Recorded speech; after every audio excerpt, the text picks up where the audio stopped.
सखी सहेली सुनने वाले सभी सखियों, सहेलियों और श्रोताओं को नेहा शर्मा का नमस्कार और मंजरी जी आपको भी मेरा नमस्कार। नेहा तुमको और सुनने वाले सभी सखियों और सखा भाइयों को मंजरी वर्मा का प्यार भरा नमस्कार। और नेहा एक धुन बज रही थी थोड़ी देर पहले कि दोनों किसी को नजर नहीं आए, हाँ है ना, और चल सखी सहेली में धूम मचाए। नजर तो हम नहीं आएंगे लेकिन अपनी बातों के जरिए हम सभी श्रोताओं से जुड़ जाएंगे। बिल्कुल जुड़ जाएंगे। और देखो हम सबसे पहले तो विषय ही बता देते हैं कि भाई शादियों के सीजन में भोजन का सही उपयोग तो जो कि बहुत जरूरी विषय है। बिल्कुल। और हमारे साथियों ने भर भर के संदेश भेजे हैं तो पढ़ने में मजा भी आएगा नेहा। और व्यंजन में फलों के जायके, इसके बारे में हम बात करेंगे। और साड़ियों का संसार, क्योंकि अब शादी के सीजन में जाएंगे तो साड़ियों के बारे में भी तो सोचना पड़ेगा। बिल्कुल। तो आज बात होगी चिकन की साड़ियों की। और शब्द हमारे विचार आपके में हमने आज कौन सा शब्द दिया है? सामंजस्य। जैसे कि हम लोग बैठ के बातें करते हैं तो प्रोग्राम में भी सामंजस्य बिठाते हैं। हाँ? तो हमारे सभी श्रोता भाई लोग अपने इस बातें लिखे हमें संदेश में और हम पढ़ेंगे। लेकिन फिलहाल तो हम सोचते हैं कि हम लोग एक गीत सुन लेते हैं। बिल्कुल।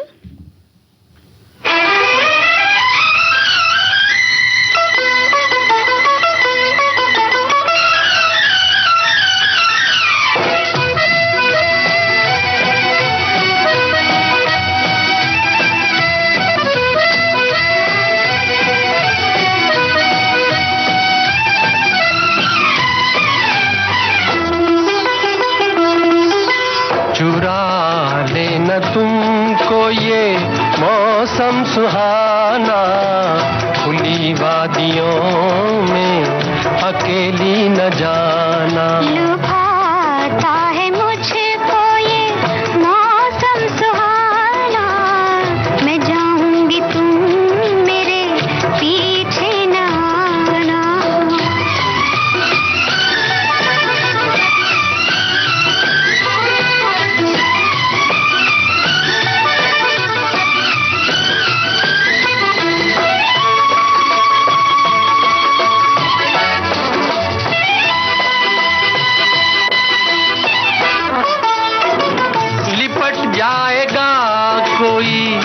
बेबाक झोंका जवानी की राह में ना आंचल उड़ाना।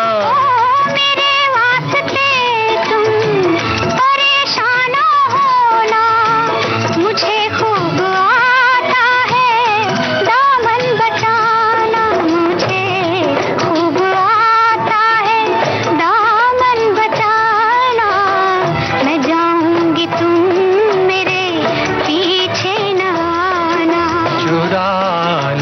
तुमको ये मौसम सुहाना, खुली वादियों में अकेली न जाना।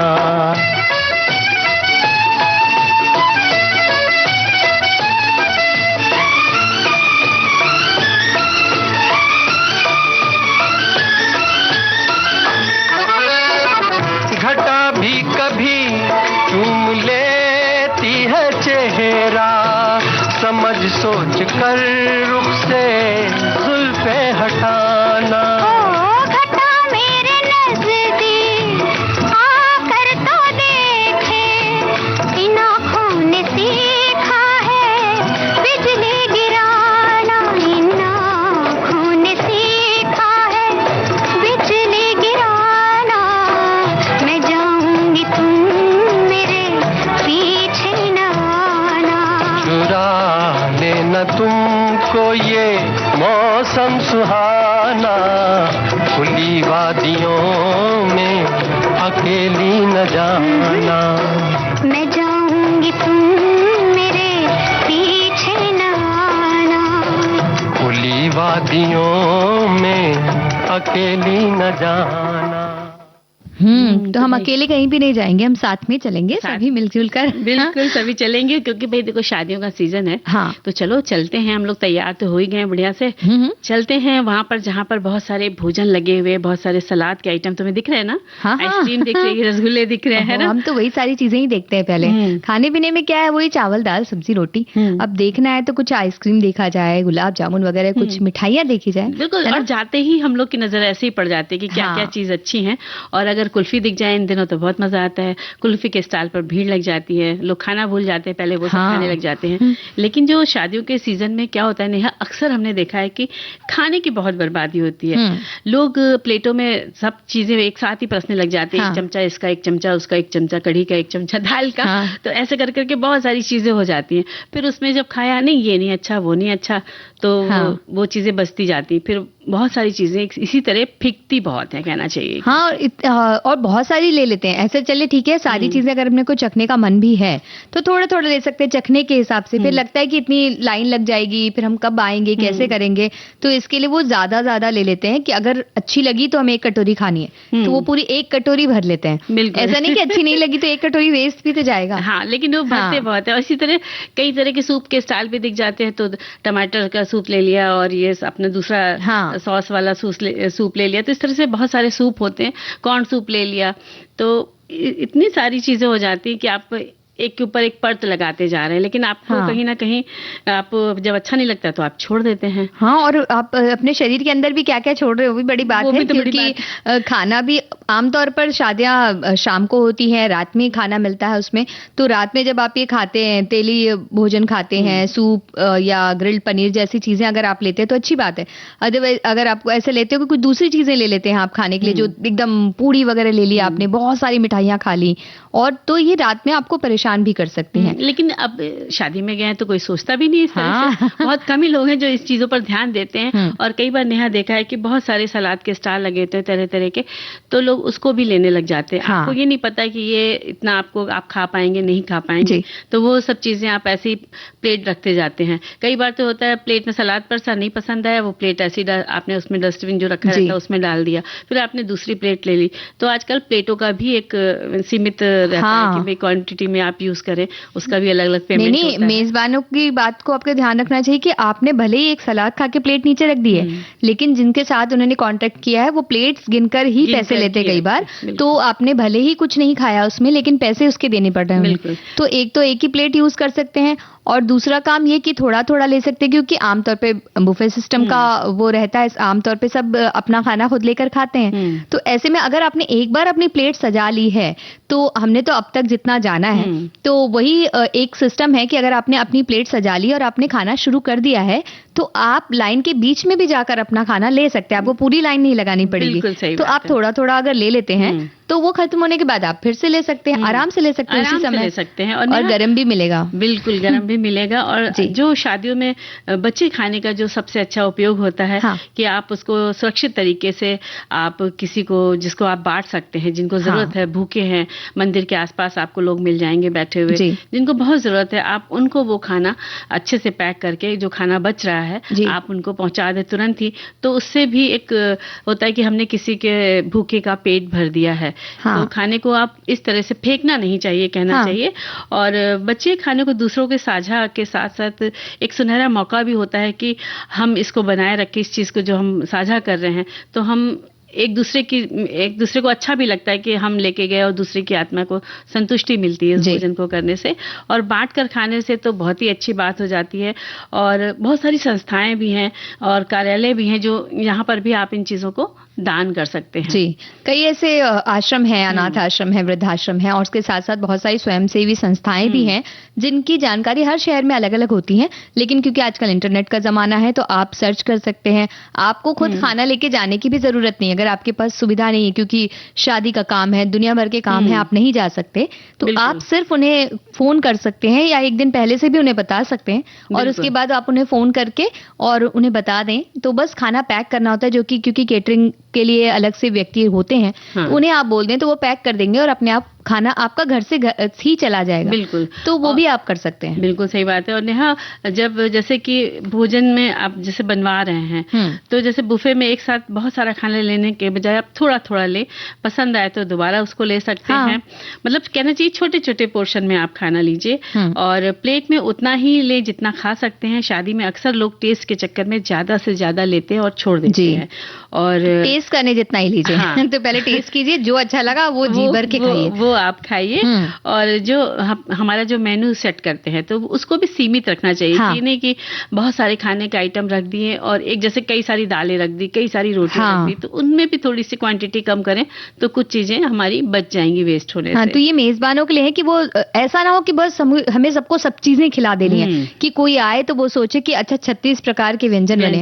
ऐसा मत कीजिए। आप 16 भी रखेंगे तो भी बहुत ज्यादा ही है वैसे तो, लेकिन आप 16 भी रखेंगे तो भी लोगों का पेट भर जाना है। और जिन्हें नुक्स निकालना उन्हें तो निकालना, उन्हें 36 में भी निकालना, उन्हें 16 में भी निकालना है जी। तो इसी तरह हम पानी की भी हमने देखी बॉटल्स होती है, लोग पूरी बॉटल छोटी ले लेते हैं, एक घुट पिया छोड़ दिया। या तो आप उस बॉटल को साथ में अपने पकड़े रहिए, जब तक उसका पानी ना खत्म हो जाए तब तक आप उसको पीते रहिए। ये ना कीजिए कि आपने लिया और छोड़ दिया।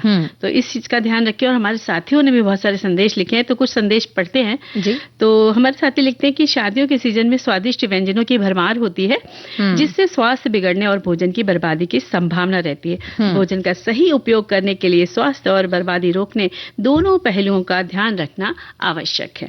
और एक साथी लिखते हैं कि शादियों के सीजन में बचे हुए खाने का सही उपयोग, शादियों के सीजन में बर्बाद होता है, बहुत खाना बच जाता है या जूठा छोड़ देते हैं, तो जूठा तो नहीं छोड़ना चाहिए। वो भी वही कह रही है कि जितना खाना उतना लीजिए, क्योंकि अगर आपका खाना बन जाता है शादियां विवाह में, तो मैं बताती हूँ बचता है तो क्या करना चाहिए कह रही है। एनजीओ में, कम्युनिटी, ये सब में दान दे सकते हैं, जैसा कि हमने भी बताया। और ये खाना आप जब किसी को देते हैं जो जूठा ना छोड़ें, उसके लिए वो कह रहे हैं कि जितना खा सकते हैं उतना ही लें। तो देखिए हमारी श्रोताओं के विचार भी हमसे बिल्कुल मिलते जुलते हैं ना। बिल्कुल मिलते हैं, सामंजस्य उन्होंने भी बना के रखा है। और हमारे और साथी लिखते हैं नेहा कि शादियों में हमने वो समय देखा जब मेहमानों की पंक्तियों में बैठकर खाना खिलाया जाता था। खाना खिलाने वाला हर मेहमान के पास जाता था और पूछता था, लेकिन आज ऐसा नहीं है, सब अपना अपना लेकर खाते हैं। कुछ मेहमान और बच्चे जरूरत से बहुत ज्यादा अपनी प्लेटों में डाल लेते हैं और थोड़ा सा खाकर उसको डस्टबिन में फेंक देते हैं। यानी कि पहले के जो हम लोग पतलों में बैठ के जमीन में बैठ के खाते थे, उसमें जो परोसा जाता था वो पूछते थे कि और लेंगे, तो इस तरह से खाना थोड़ा बच जाता था। लेकिन कभी कभी तो उसमें भी दे दिया जाता है, अरे नहीं खाएंगे, खाइए 2-3 रोटियां दे दी जाती थी जो कि बच जाती थी। पर ठीक है, सबकी नहीं होती थी, सब अपनी मनमर्जी से नहीं करते थे। और हमारे साथी लिखते हैं कि शादियों के सीजन में स्वादिष्ट और भारी भोजन के बीच स्वास्थ्य को बनाए रखना एक चुनौती हो सकती है। सही उपयोग और उपभोग करने के लिए कुछ सुझाव उन्होंने दिए कि खान पान में संतुलन रखें, भरपेट न खाएं, पार्टी में जाने के पहले घर पर कुछ हल्का खाकर निकलें। ये तो बड़ी अलग सी बात करें। लोग तो कहते हैं कि 2-3 दिन भूखे रहना चाहिए, लेकिन ऐसा होता नहीं है। हाँ, इन्होंने ऐसा कैसे कह दिया भाई? तो कह रहे अपने हिसाब से कहा है, लेकिन लोग बड़ा इंतजार करते हैं। भूख के कारण जरूरत से ज्यादा न खाएं, प्लेट का चयन करें, सलाद और हरी सब्जियों को प्राथमिकता दें। प्लेट में 70% हिस्सा स्वस्थ विकल्प प्रोटीन सलाद लीजिए बोले, 30% मनपसंद व्यंजन रखें। तले हुए भोजन नहीं लें, ग्रिल्ड वाले ले लें या स्टीम्ड होते हैं, रोस्ट होते हैं, उन व्यंजनों को ले लें। मिठाई ना खाएं बोल रहे हैं। हमें तो ऐसा लग रहा है कि ये काफी हमारे ऊपर ऐसा नियंत्रण लगा रहे हैं। अरे बहुत सामंजस्य नहीं बैठ रहा है मेरा इस कमेंट के साथ, क्योंकि देखिए खाने पीने के लिए मना कर रहे हैं। नहीं मना तो कर नहीं सकते क्योंकि आजकल हमने देखा ना, आइसक्रीम लेंगे और उसके ऊपर या तो रसगुल्ला पहले लेते हैं, उसके ऊपर 2-3 तरह की आइसक्रीम डाल लेते हैं और बढ़िया एक डिश बना के उसको देखिए मंजरी जी, इतनी ज्यादा खाने की बातें हो गई। हमारे एक श्रोता ने खाने पीने के लिए बहुत सारी चीजें मना कर दी, उन्होंने तो फुल डाइट के हिसाब से बता दिया। हालांकि उन्होंने कहा है कि उन्होंने एक अच्छी चीज जो कही है कि वृद्धाश्रम या जरूरतमंदों को अनाथालय वगैरह में दे देना चाहिए बचे हुए भोजन। और बहुत सी रॉबिनहुड आर्मी टाइप के इस तरह की कुछ संस्थाएं हैं, वो सब कर सकते हैं। और उन्होंने टिप्स भी दिए कि धीरे धीरे चबाकर आराम से खाइए और शादी में डांस करें या टहलें। ये कुछ अच्छी बातें कर रहे हैं आखिर। तो कह रहे हैं कैलोरी बर्न करने में मदद मिलेगी। पर हम कह रहे हैं कि तुरंत खाते साथ डांस ना करें, नहीं तो फिर आपको काफी सारी परेशानियां हो सकती हैं। तो पहले अच्छे से पूरी कैलोरी बर्न कर लें जो आप घर से छोटा मोटा खा के आए, और उसके बाद खाएं, बस ज्यादा ना लें। देखिए खाएं सारी चीजें, उससे हमें कोई परहेज नहीं रखना है, लेकिन बस गाना सुनते रहिए।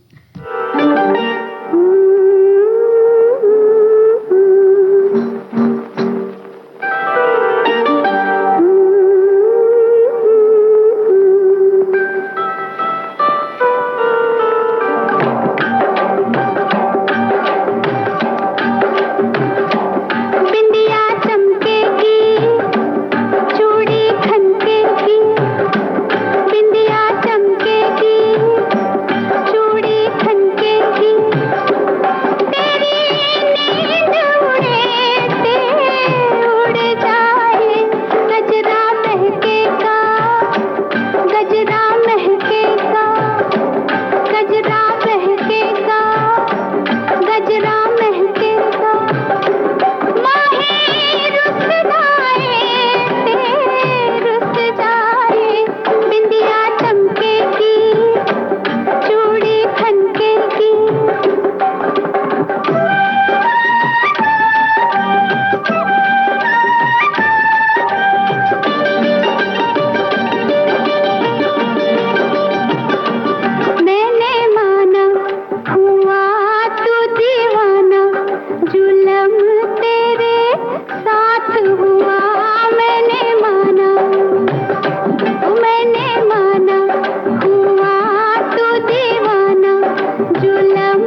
तो इसी तरह से तैयार होकर सब पहुंच जाते हैं शादियों में शामिल होने के लिए।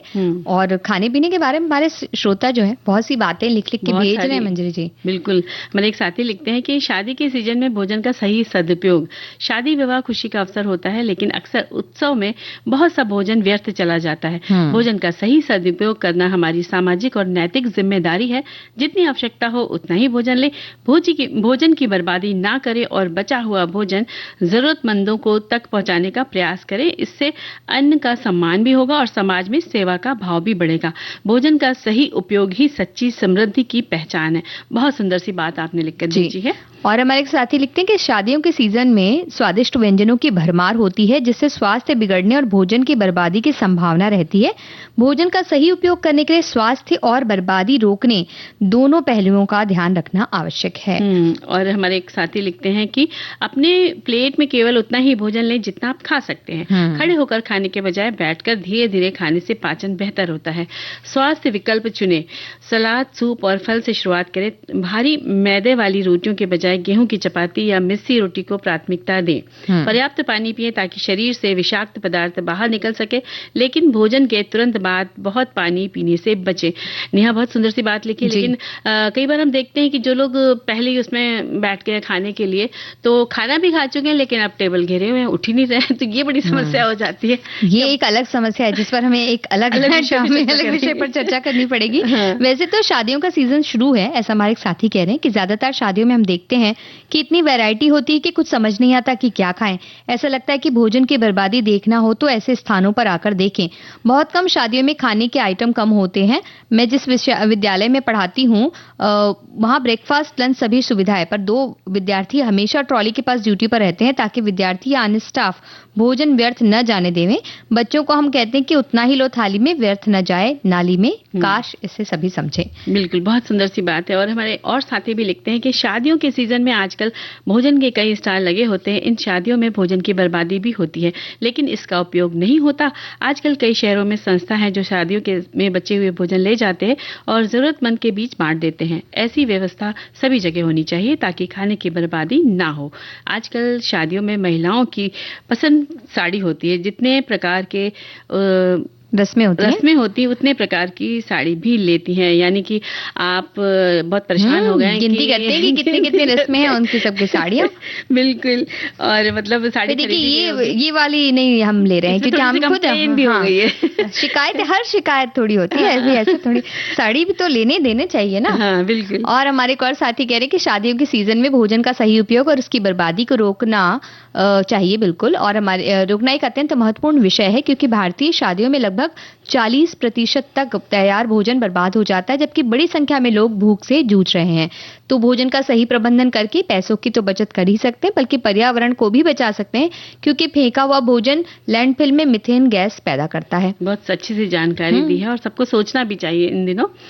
और शादियों के सीजन में भोजन का सही उपयोग, हमारे साथी लिखते हैं कि इस बारे में हम तो हमेशा ही कहेंगे कि पहले ही थोड़ा ही भोजन थाली में लें। खत्म होने पर यदि भूख है तो और ले लिया जा सकता है, पर यदि बहुत ही ज्यादा ले लेते हैं और नहीं खाते हैं तो भोजन डस्टबिन में जाता है, जो सही नहीं है।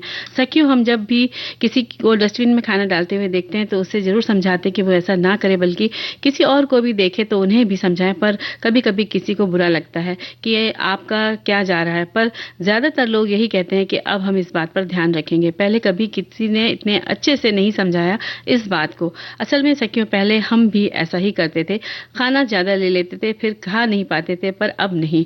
आपने बहुत अच्छी सी बात लिखी और आपने अपनी सच्चाई को स्वीकारा है, ये बहुत बड़ी बात है। तो आपको बहुत बहुत धन्यवाद कि अब आप ऐसा नहीं करते हैं। तो हम लोग सुन लें गीत। बिल्कुल।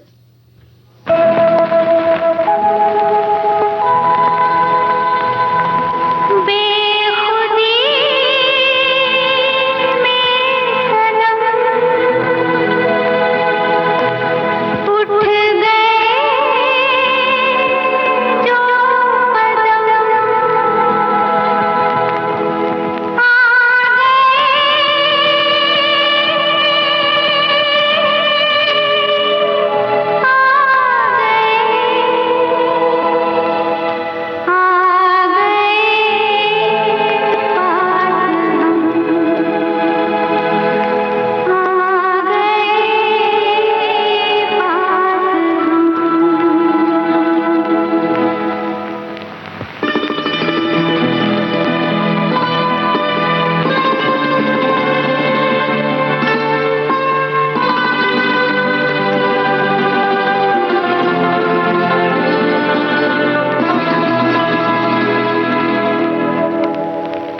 बेखुदी में सनम उठ गए जो कदम, बेखुदी में सनम उठ गए जो कदम, आ गए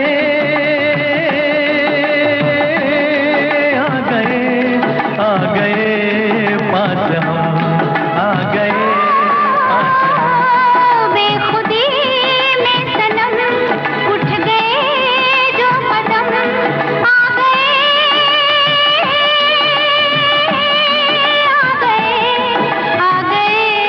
पास हम, आ गए पास हम। बेखुदी में सनम उठ गए जो कदम।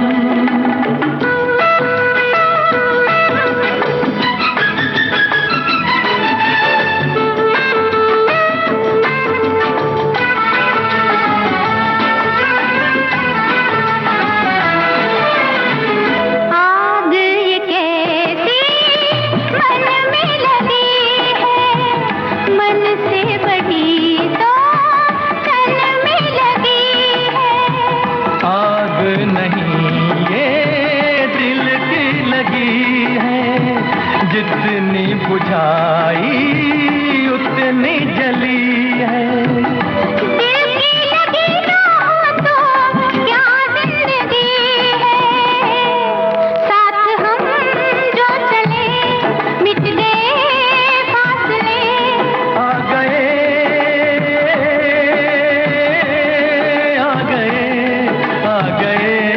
पास हम, आ गए पास हम। बेखुदी में सनम उठ गए जो कदम।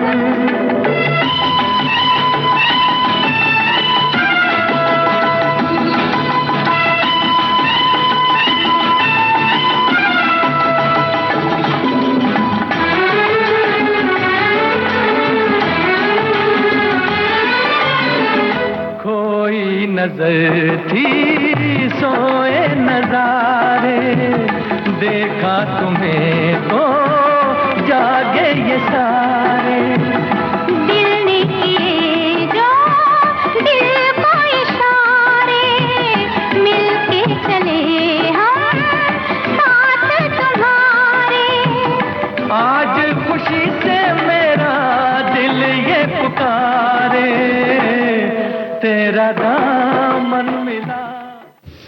तो मंजरी जी, वक्त हो गया एक अंतराल का। बिल्कुल लेते हैं।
नेहा, तो हम बात करने वाले हैं बहुत सुंदर प्यारी सी कढ़ाई के बारे में, जैसे चिकनकारी कहा जाता है, और इसकी सुंदर बहुत सारी साड़ियाँ जो होती है बहुत सुंदर लगती है और हर कलर की होती हैं। बिल्कुल, लेकिन मंजरी जी दो बातें देखिए ऐसी आई हैं कमेंट जिन्हें बिल्कुल भी नकारा नहीं चाहते, मतलब कह सकते हैं कि जिनसे नजर नहीं हट रही हमारी, तो हम समझ गए तुम्हारा इशारा, पढ़ लो। हाँ, क्योंकि वो हमारे काम की बातें आई हैं। वो कह रहे हैं कि हम तो अभी एक शादी में गए थे, शेक, आइसक्रीम, राजभोग, रसमलाई, पनीर कोफ्ते पर ही हाथ साफ किया, तली भुनी चीजों से दूर रहे। देखिए खाली मिठाई ही वो खा रहे थे। तो कुछ ऐसा लग रहा है कि हमारे कोई भाई बंधु हैं। और एक और ये कहा कि नेहा, हम साथियों को ये तो बता दें कि नेहा इस कमेंट को देख के पढ़ के देख रही थी, कह रही थी कि अरे ये तो बिल्कुल मेरी तरह का कमेंट। हाँ, ये बिल्कुल हमारे भाई बंधु है, कहते हैं हमारा कुछ बिछड़े हुए साथी जैसा लग रहे हैं। और एक कहते हैं कि आजकल शादियों में हमें पता नहीं होता कि क्या खाना है, कितना खाना है, जो मिला सब डालते जाते हैं, हमें वही लेना चाहिए जो पसंद हो। हमने देखा कि ठंडे के साथ गर्म दोनों सेवन करने से जो गलत है, इसका स्वास्थ्य पे असर बुरा पड़ सकता है। तो जिन्होंने कहा ना कि उन्होंने सारी मिठाइयों पर हाथ साफ किया, हम तो कह रहे देखिए प्लेट में जितना रखे, जब तक आप अपनी प्लेट पूरी साफ कर रहे हैं तब तक जो खाना खाइए अपने रिस्क पर खाइए, ऐसा कह सकते हैं, छोड़िए कुछ भी नहीं। तो चलो हम अपने चिकन के विषय पर आ जाते हैं। हाँ, चिकन की साड़ियों पर। चिकन लखनऊ की प्रसिद्ध शैली है कढ़ाई और कशीदाकारी की। ये लखनऊ की कशीदाकारी का उत्कृष्ट नमूना है और लखनवी जरदोजी यहाँ लघु उद्योग है जो कुर्ते और साड़ियों जैसे कपड़ों पर अपनी कलाकारी की छाप चढ़ाते हैं। इस उद्योग का ज्यादातर हिस्सा पुराने लखनऊ के चौक इलाके में फैला हुआ है और यहाँ के बाजार चिकन कशीदाकारी के दुकान से भरे हुए हैं। मुर्री, जाली वर्क, बखिया, टेपची, टप्पा, इस प्रकार की करीब 36 प्रकार की शैलियां हैं जिनसे कढ़ाई होती है और इसके माहिर एवं प्रसिद्ध कारीगरों में उस्ताद फयाज खां और हसन मिर्जा साहब का नाम काफी प्रसिद्ध है। और इस हस्तशिल्प उद्योग का खास पहलू तो यह है कि इसमें 95% महिलाएं हैं और ज्यादातर महिलाएं लखनऊ में गोमती नदी के किनारे बसी हुई हैं। और अगर शुरुआत की हम बात करें तो इसका उपयोग, चिकनकारी का उपयोग मुख्य रूप से कुर्ता, अंगरखा और दुपट्टों पर ही होता था, लेकिन बाद में साड़ियों में आने लगा। पहले कॉटन और मलमल की साड़ियों पर काम होता था, अब जॉर्जेट, सिल्क, शिफॉन सभी प्रकार की साड़ियों पर चिकनकारी की जाती है। और असली चिकनकारी की अगर हम बात करें तो टांके जो हैं थोड़े असमान और प्राकृतिक दिखते हैं और पीछे पर धागों की उलझन या बुनावट दिखती है क्योंकि हाथ से सब होता है और डिजाइन हमेशा अलग और यूनिक होता है क्योंकि एक जैसा नहीं बन सकता, हाथ से बनाई जा रही है। बिल्कुल। और नेहा कई बार हमने खुद भी देखा है वहां पर कि घर घर में कढ़ाइयाँ होती, महिलाएं, बच्ची, लड़कियां बैठी सब लोग काट रही होती, तो बड़ी मेहनत लगती है कि जब उनके पास घर के काम के बाद समय होता है तब वो अपने इस शौक को पूरा करती हैं। और जहां तक इसकी बात करें तो मुगल काल से शुरू हुआ चिकनकारी का शानदार सफर सैकड़ों देशों से होता हुआ आज भी बदस्तूर जारी है। चिकनकारी का एक खूबसूरत आर्ट पीस लंदन के रॉयल अल्बर्ट म्यूजियम में भी विश्व भर के पर्यटकों की अपनी गाथा सुना रहा है। और महीन कपड़े पर सुई धागे से विभिन्न टाकों के द्वारा की गई हाथ की कारीगरी लखनऊ की चिकन कला कहलाती है। अपनी विशिष्टता के कारण ही ये कला सैकड़ों वर्ष से अपनी लोकप्रियता बनाए हुए है। यदि कोई ब्रश और रंगों के सहारे चित्रकारी करे तो इसमें नई बात क्या हुई, लेकिन अगर ब्रश की जगह एक महीन सुई हो और रंगों का काम कच्चे सूत के धागे से लिया जा रहा हो और कैनवास की जगह हो महीन कपड़ा, तो ऐसी चित्रकारी को अनूठी ही कहा जाएगा। बिल्कुल। और बात करें अगर चिकन शब्द की तो ये फारसी शब्द के चाकिन से बिगड़कर बना है। चाकिन का अर्थ है कशीदाकारी या बेल बूटे उभारना। जिस प्रकार मुगल काल ने भारत की कला, संगीत और संस्कृति को समृद्ध किया और देश को कई अलग अलग इमारतें दी हैं, उसी प्रकार से चिकनकारी भी इस तहजीब की एक अनमोल विरासत हम कह सकते हैं। और चिकनकारी में अगर हम बात करें तो सुई धागे के अलावा यदि कुछ और भी प्रयोग होता है तो वो है आंखों की रोशनी और एक उच्च स्तरीय कलात्मकता का बोध। सुई धागों से जन्मे टांकों और जालियों का एक विस्तृत, जटिल किंतु मोहक संसार है। तरह तरह के टांकों और जालियों के अलग अलग नाम हैं और उनकी रचना का एक निश्चित विधान भी है। उनकी निजी विशिष्टताएं हैं, किस तरह से बनाना है, क्या करना है, पूरी एक शैली बनी हुई है, उस तरह से ही वो काम करते हैं। और लगभग 40 प्रकार के टांके और जालियां तो होते ही हैं, जैसे मुर्री, फंदा, कांटा, तेपची, पंखड़ी, लौंग, जंजीरा, राह तथा बंगला जाली, मुंद्रा जाली, जाजी, सिधौरा जाली, बुलबुल, चश्म जाली, बखिया आदि नहीं बहुत सारी हैं। सबसे मुश्किल और कीमती टांका है नुकीली मुर्री। कच्चे सूत के 3 या 5 तारों से बारीक सुई से टांके लगाए जाते हैं। जिस कपड़े पर चिकनकारी की जाती है उसे पहले उस पर बूटा लिखा जाता है, यानी लकड़ी के छापे पर मनचाहे बेल बूटों के नमूने खोद कर इन नमूनों को कच्चे रंगों से कपड़े पर छापा जाता है। इन्हीं नमूनों के आधार पर चिकनकारी करने के लिए उसको तैयार किया जाता है। और ये कर लेने के बाद एक खास प्रकार के उसको धुलाया जाता है, धोने के लिए दिया जाता है और कच्चा रंग वो हटा देते हैं और साथ ही कढ़ी गई कच्चे सूत की कलियों को भी वो उजला कर देते हैं। तो चिकनकारी की असली खूबसूरती की अगर बात करें तो जो जटिल तकनीक है इसकी, किस तरह से इसमें कढ़ाई किया जाता है वही किया जाता है और अलग अलग तरह से इसे बनाया जाता है। और हम ये कह सकते हैं कि सभी को बहुत पसंद है क्योंकि बहुत ही बारीक काम होता है। अलग अलग तरह के मिलते हैं आजकल, मशीनों वाला काम भी मिल रहा है, लेकिन उसकी चिकनकारी की अलग पहचान होती है, आप पहचान सकते हैं। बहुत अच्छे कलर्स में होते हैं, सूती भी होती है, जैसे जॉर्जेट शिफॉन की साड़ियां भी हैं। और आजकल तो आप नाइट गाउन, नाइटी, मैक्सी इन सब में, और साथ में बेडशीट, बेड कवर और सोफा कवर इन सब पर भी ये वर्क मिलता है। तो बहुत खूबसूरत होता है जब आप खुद भी पहने और घर भी आपका इन सब से सजा हो। कर्टन भी हमने देखे हैं, डाइनिंग टेबल मैट्स भी चिकन के बनते हैं। तो बहुत ही अच्छी चीज है और अच्छी कढ़ाई है। तो हमारी सखियों में किसी ना किसी को तो ये वर्क आता भी होगा, हाँ, और गर्मियों का मौसम है ना, तो उसमें तो सबकी पसंद ही ये बन जाती है।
तो नेहा, थोड़ी देर पहले तुम कुछ गुस्सा हो रही थी। नहीं, गुस्सा नहीं होते, हम तो कह रहे थे कि कोई कह रहा है कि खाना अच्छे ज्यादा मत खाओ, कोई कह रहा है कि साड़ियाँ क्यों लेती हर रस्मों के लिए, ये कोई बात हुई?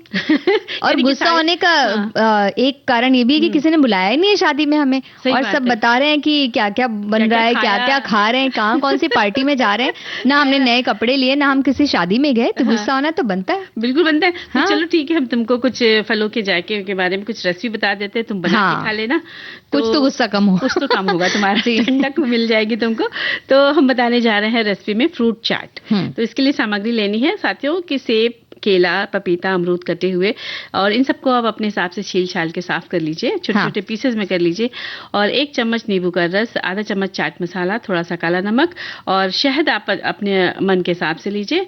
और इसको बनाना कैसा है कि सब फलों को आप मिला लीजिए, उसमें नींबू का रस डालें, ऊपर से चाट मसाला, नमक छिड़के, हल्का शहद डालकर मिलाएं, और इसको आप चाहे तो थोड़ी देर के लिए फ्रिज में रख दें, ठंडा हो जाए तब आप इसको खाएं, खिलाएं, और नेहा हमारी खाएगी क्योंकि थोड़ा सा इसको शांति मिल जाएगी। नहीं, हमको शांति मिलेगी जब हम कुछ मीठा खाएंगे, इसलिए हम खाएंगे आम की स्मूदी, बनाओ जिसकी रेसिपी हमारे पास ही है, तो हम वही खाएंगे क्योंकि आम का मौसम भी चल रहा है और शादी में किसी ने बुलाया नहीं, तो अपना हम खुद ही आम खरीदेंगे, खुद ही बनाएंगे और खाएंगे, खुद ही खाएंगे, खुद ही तैयार होंगे, खुद ही खाएंगे। चलो ठीक है। तो 1 आम पका हुआ लेना है, इसके लिए काट कर 1 कप ठंडा दूध, 2 चम्मच चीनी या शहद आप ले सकते हैं, बर्फ के टुकड़े इसके लिए ले सकते हैं। मिक्सर में पहले तो आम डालना है, दूध डालना है, चीनी और बर्फ डाल के उसको ब्लेंड कर लेना है, थोड़ी गाढ़ी स्मूदी तैयार करना है, और इसके ऊपर से आप डाल सकते हैं पिस्ता या बादाम, और इस तरह से सजा लीजिए। ठंडा ठंडा हो जाएगा और इसके बाद आराम से बैठिए, ऐसे टाइम पे बैठी जब आसपास कोई ना हो और पूरा आराम से अकेले खा लीजिए। अच्छा, यानी तुम आज अकेले खाना है। तो ये तो मुझे देगी नहीं, कोई बात नहीं, तुम नहीं दोगी तो हम अपने लिए बना लेंगे स्ट्रॉबेरी दही। हाँ, इसकी सामग्री हमारे साथ ही नोट करिए। 1 कप दही, आधा कप स्ट्रॉबेरी कटी हुई, आधा चम्मच शहद, थोड़े से ड्राई फ्रूट्स। और इसकी विधि है कि दही को अच्छे से फेंटे, उसमें स्ट्रॉबेरी और शहद मिलाएं, ऊपर से ड्राई फ्रूट डालें और बस ठंडा करके आप खाएं, बच्चों को खिलाएं और नेहा को दिखा के खाएं। तो हम तो देखने ही नहीं जा रहे हैं। और फ्रूट कस्टर्ड भी बना सकते हैं कोई चाहे तो। 2 कप दूध, 2 चम्मच कस्टर्ड पाउडर इसके लिए लगेगा, 3-4 चम्मच चीनी। और इसके लिए फल ले सकते हैं सेब, अंगूर, केला और अनार। और इसकी विधि है कि दूध को उबालिए और थोड़े दूध में कस्टर्ड पाउडर घोलकर मिला लीजिए। जब गाढ़ा हो जाए, गाढ़ा होने तक पकाना है आपको और ठंडा होने पे फल डालें। तो मतलब दूध उबलने के बाद कस्टर्ड पाउडर थोड़े से दूध में घोल के आपको मिलाना है, क्योंकि नहीं तो डलियां पड़ जाती हैं। तो अलग से आप इसको घोल के इसमें डाल दीजिए और ठंडा होने पे इसमें आप फल डालिए और फ्रिज में रख के सर्व कीजिए। स्वाद दुगुना हो जाएगा। हमें दिखा के खाइए या खुद खाइए, हम तो खाने वाले हैं आम की स्मूदी। और फिलहाल सुनने वाले हैं गाना।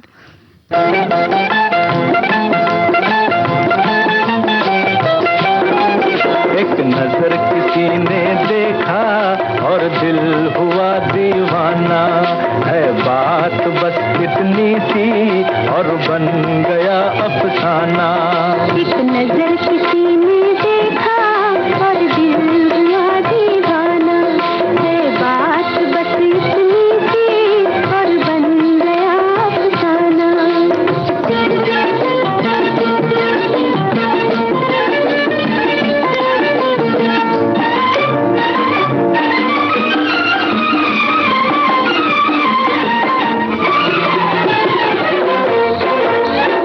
चोरी बगिया में आई जो बहार, कलियों की अखियों से छलका खुमार। चोरी बगिया में आई जो बहार, कलियों की अखियों से छलका खुमार। छुप छुप किसी से नजर हुई चार, कोई दिल जीत गया कोई गया हार। मन मेरे झूम तारों को चूम आया तेरा जमाना। एक नजर किसी ने देखा और दिल हुआ दीवाना, है बात बस इतनी सी और बन गया अफसाना।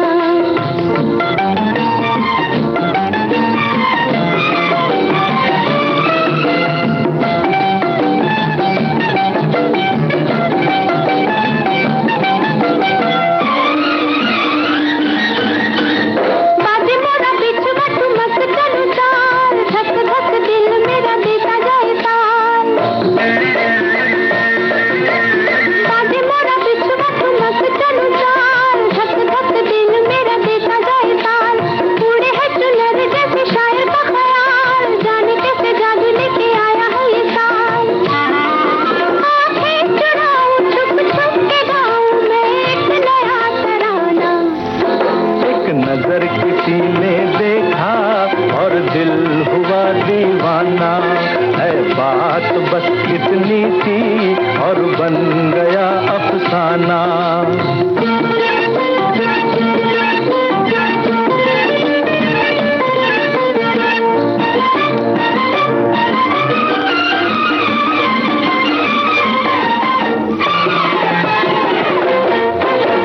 नई नई दुनिया है मैं हूँ अनजान, अभी किसी से हुई है पहचान।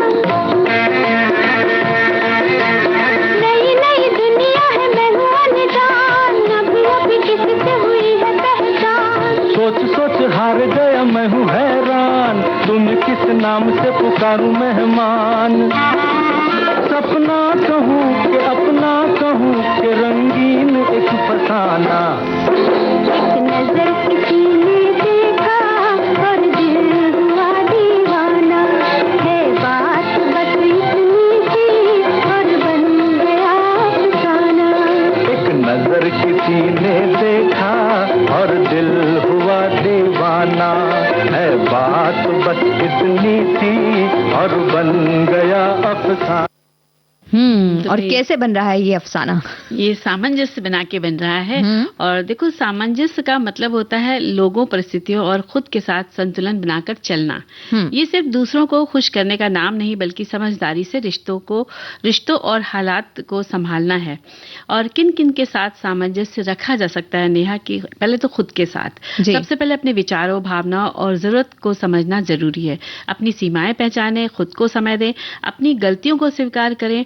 और परिवार के साथ भी आप सामंजस्य, आप परिवार के साथ बात आती है तो परिवार में सामंजस्य सबसे ज्यादा जरूरी होता है। क्योंकि बहुत सारे रिश्ते होते हैं, छोटे बड़े, तो हमें बड़ों का सम्मान करना है और छोटी छोटी बातों को नजरअंदाज करें जो हो जाती है, और छोटों को भी प्यार सम्मान देना है, खुलकर बातचीत करनी है रिश्तों में, तभी सामंजस्य अच्छा बन रहता है। जी।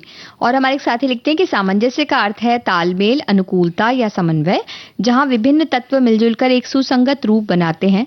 ये मानसिक या व्यवहारिक स्तर पर संतुलन स्थापित करने की प्रक्रिया है। इसमें पर्यायवाची शब्दों में मेल, तालमेल, संतुलन, अनुकूलता, समन्वय, समझौता, सद्भाव और सामंजस्यता शामिल हैं। उन्होंने सारे शब्दों का भी एक सामंजस्य बना दिया हमारे लिए। बहुत अच्छी सी बात है। और हमारे एक साथी लिखते हैं, शब्द हमारे विचार आपके, इस बात का प्रतीक है कि भाषा केवल एक माध्यम है, लेकिन उसकी सार्थकता तभी है जब वो हमारे सच्चे विचारों और इरादों के साथ पूर्ण सामंजस्य बिठा सके। सामंजस्य प्राप्त करने के लिए अपने विचारों और शब्दों में ईमानदार, साफ सुथरा और प्रामाणिक होना आवश्यक है। जब हम अपने मूल्यों को जीते हैं और उनके अनुरूप ही बात करते हैं, तब हमारे जीवन में स्पष्टता और समृद्धि आती है। और एक और साथी लिखते हैं कि सामंजस्य शब्द के बिना जीना मुश्किल हो जाएगा। तो सामंजस्य से अगर जीवन में नहीं हो तो आप कोई काम बिना तनाव के, अगर सामंजस्य हो तो आप कोई भी काम बिना तनाव के कर सकते हैं, बिना ज्यादा दिक्कत के वो काम बहुत अच्छे से हो जाएगा। और जीवन में जो बुरी परिस्थितियां भी आएंगी, अगर वहां भी अगर आपके पास समान रहते हैं, अगर आप समान रहते हैं, सामंजस्य बनाकर रहते हैं, तो वो परिस्थितियां भी टल जाएंगी और अच्छे दिन आपके जीवन में वापस आ जाएंगे। बिल्कुल। और हमारे एक साथी और लिखते हैं कि जब हम जोश भरी आवाज में सुनते हैं वैभव सूर्यवंशी और यशस्वी वाली बातें, तो ये आपसी सामंजस्य दिखाते हैं। कुल 23 रन जोड़ लिए हैं तो कितना अच्छा लगता है। इन्होंने लिखा है, दो मन, उनके विचार और कृतियों की साधने वाला समान दुआ यानी सामंजस्य, जिसमें आपसी तालमेल, अनुकूलता, समन्वय, संतुलन और एकरूपता होती है। हमारा दैनिक जीवन खेल, संगीत और कला क्षेत्र के साथ राजकीय और सामाजिक व्यवहार में भी सामंजस्य होता है, जिससे रिश्ते मधुर हो जाते हैं,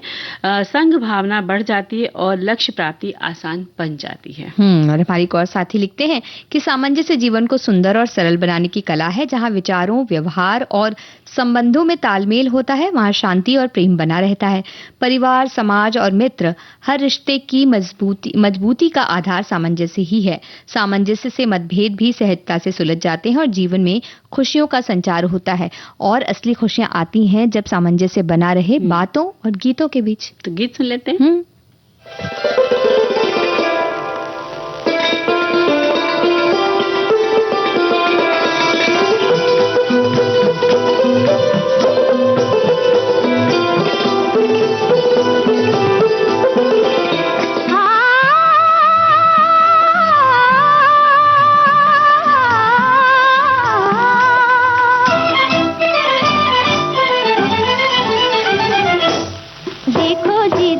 कैसी हार हो गई, देखो जी देखो कैसी हार हो गई, शम्मा परवाने पे निसार हो गई, देखो जी देखो कैसी हार हो गई, देखो जी देखो कैसी हार हो गई।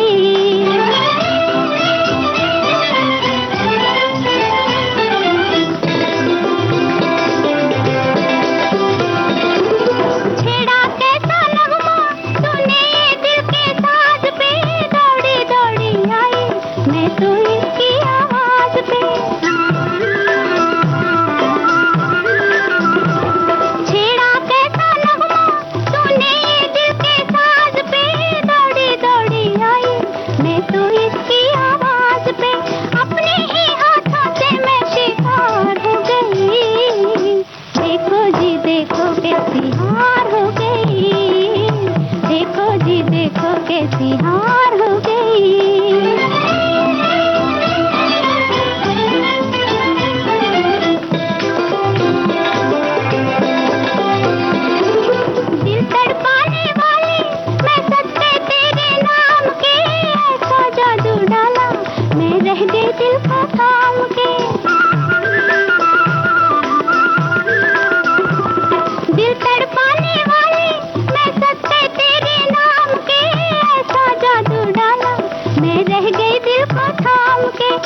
तो देखो हमारे साथी लिखते हैं नेहा कि सामंजस्य का अर्थ है एक दूसरे के साथ मिलकर चलना, विचारों में संतुलन रखना और परिस्थितियों के अनुसार स्वयं को ढालना। जहाँ सामंजस्य होता है वहाँ रिश्तों में मजबूती और कार्यों में सफलता निश्चित होती है।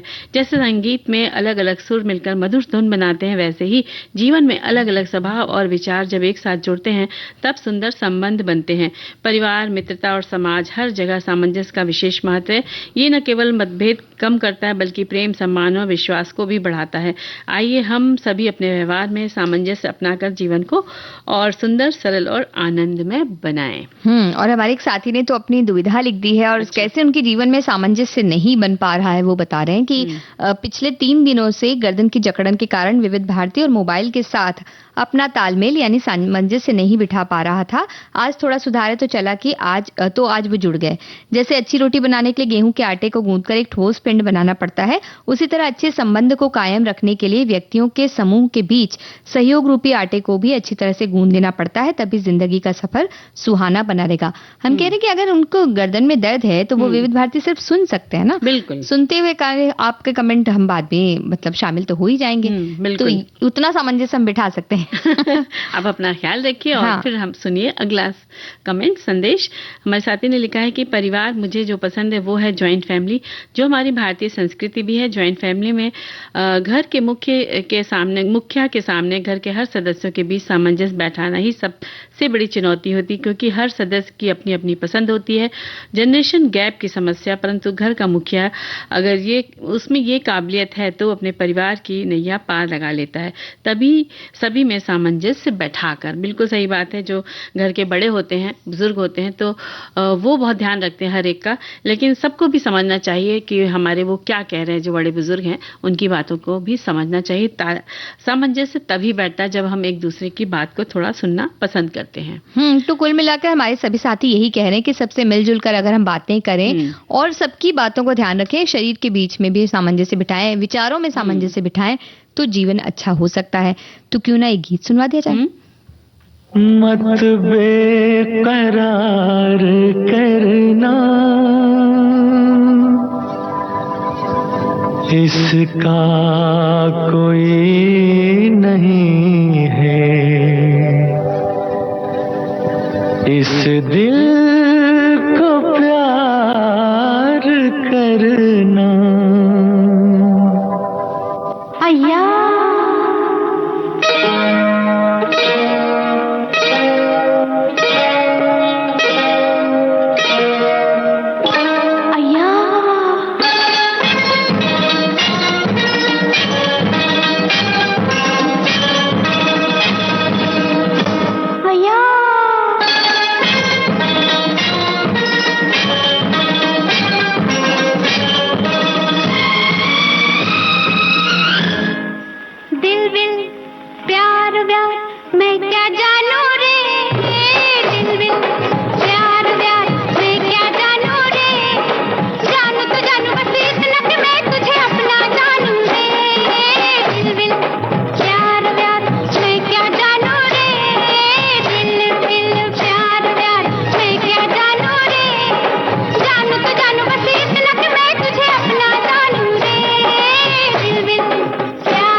तो हम भी कुछ नहीं जानते क्योंकि समय वमय रह नहीं गया है।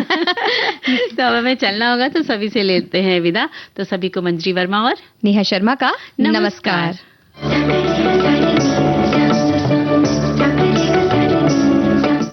कार्यक्रम की प्रस्तुतकर्ता अनुश्री पाठक। सखी सहेली।